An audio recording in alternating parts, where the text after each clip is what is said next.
Nothing in this recording is intended as investment advice, and the people in this recording may hold positions in the companies they talk about.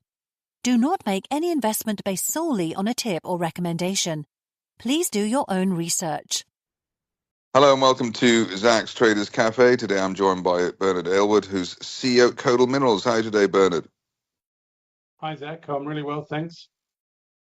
Right, it's always good to speak to you because you sort of show your contemporaries and your peers, if there are any, how to actually deliver for shareholders. Most of them have sort of blaming the weather, dog ate their homework, they tripped on the pavement or they couldn't find any money, etc., etc. And you seem to have done things relatively smoothly, or at least you've delivered what you said you were going to deliver.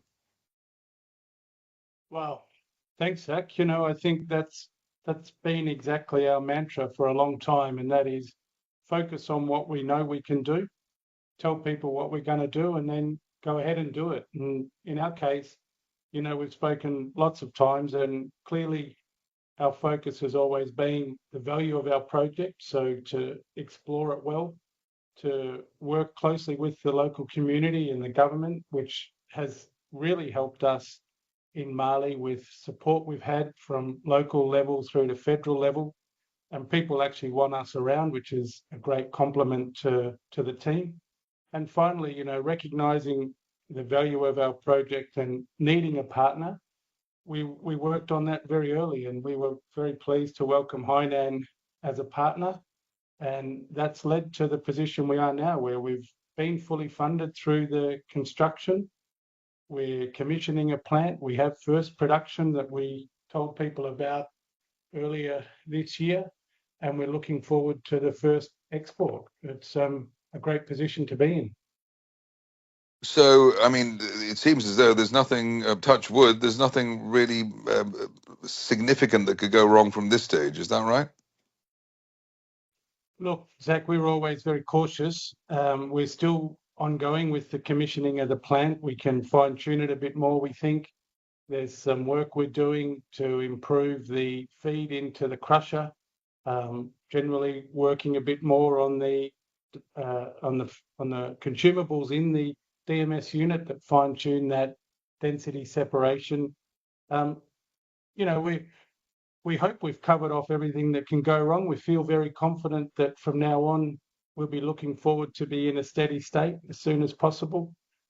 Mali's landlocked, so there's a lot of trucking, but we're aware of that, and it's a really well understood route, and we've had it surveyed and planned for a long time. So we think we've got everything covered. We're prepared for eventualities, but we're really looking forward to moving into that steady state production that we've been talking about. And once that production goes ahead on a sort of scale in terms of, or the sort of a worldwide scale, what kind of producer will you be? Is it just a small production, or for people who are not aware of the company, what will that look like? Look, we're starting off with the stage 1 DMS plant. It's 1 million tonne per annum throughput, producing 125,000 tonne of concentrate, so roughly 10,000 tonne a month. That puts us at a reasonable level, certainly above any micro or junior level, moving towards medium scale. We've actually been planning for quite a while, Zach, to move into a stage 2 development as well, which introduces a flotation plant. And on current plan, that's around a 2.4 million tonne per annum plant. And that should deliver an additional 235,000 tonne of concentrate. And that brings us up to a really serious level of production. And fortunately for us, with our partner Hainan and their interest in the lithium hydroxide plant that they constructed in China, we have a buyer for that product as well. So we're really in a strong position to produce as much as we can, knowing that we've got a buyer for the product. I suppose the other point, which may be, you might have better things to think about, but shares are probably about half, they're 50% off the peak that they were in the middle of last year. How much is the valuation of the company? 75 million, but how much is the valuation of the company? How important is that to you, or are you just getting on with the job?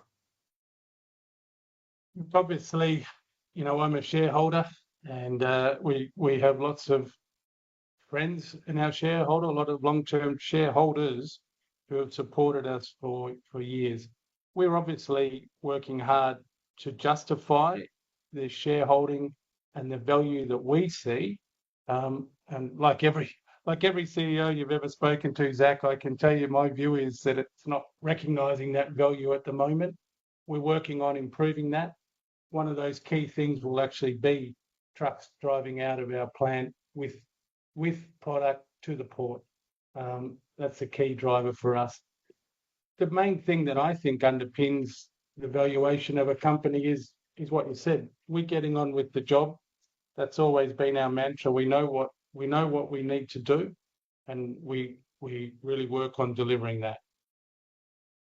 But it seems strange that given that the company's de-risked as much as known unknowns, if that's the right phrase, the share price should be as enthusiastic as it was back in June, July last year. I mean, that would be the sort of the intuitive thing to think. So maybe people who are new to the company, they'll look at this and say, Kodal's much more further ahead than other peer group companies.